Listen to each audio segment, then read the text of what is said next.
Cileunyi arah ke Garut, yang mana masuk dua wilayah Jatinangor dan Cimahi. Tapi tetap prosedur yang kami lakukan secara persuasif dan humanis.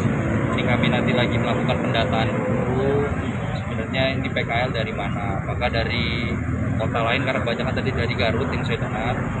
Ini harus awal penertiban. Karena mohon maaf, ini sudah seperti pasar kaget, pasar tumpah. Yang kedua, mungkin kasih waktu berapa minggu mungkin kasih waktu.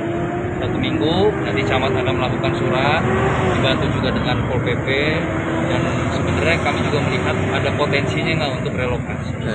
Karena kasihan juga sebenarnya, mau tidak mau kan mereka ini hanyalah masyarakat kecil yang mencari nafkah. Tapi bagaimanapun negara kita ini negara hukum yang harus kita tertibkan prosedurnya, karena mereka berjualan di atas saluran air yang mana akan sangat rawan apabila terjadinya bencana ke depannya nanti.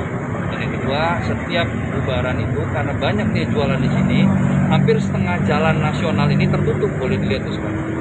Nah, ini yang menjadi problem kita. Pak Bupati sudah menginstruksikan, Pak Gubernur juga sudah menginstruksikan ke depannya. Kami sedang memikirkan solusi terbaiknya apa. Kalaupun memang terpaksa, ya kami mungkin akan melakukan tindakan tegas. Karena itu tadi, ini ranahnya takutnya terjadi hal-hal yang tidak kita inginkan di kemudian hari.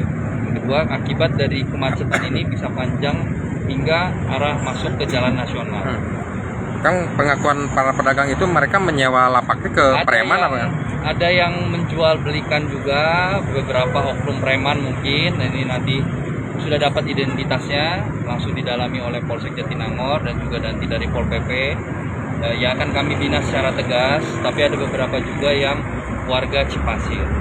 Ini yang mungkin warga-warga ini harus kita berikan pemahaman ya, karena takutnya mereka tadi beranggapan penertiban ini mematikan rezekinya mereka.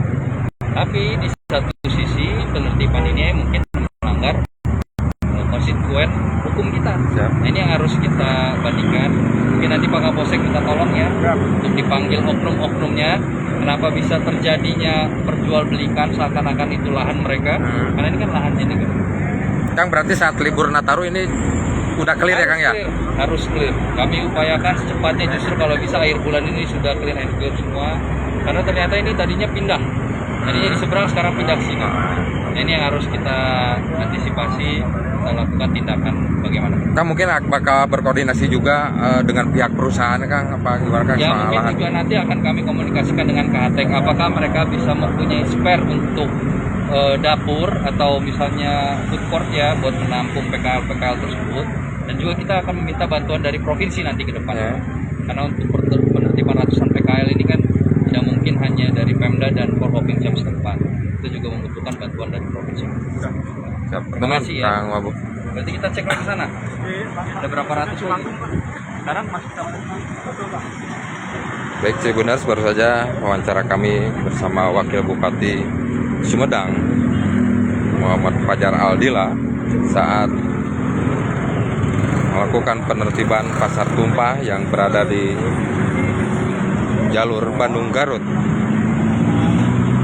Dan menurut informasi yang kami dapatkan, Pemda Sumedang serta aparat gabungan akan menertibkan bangunan-bangunan liar yang digunakan oleh para PKL yang berdiri di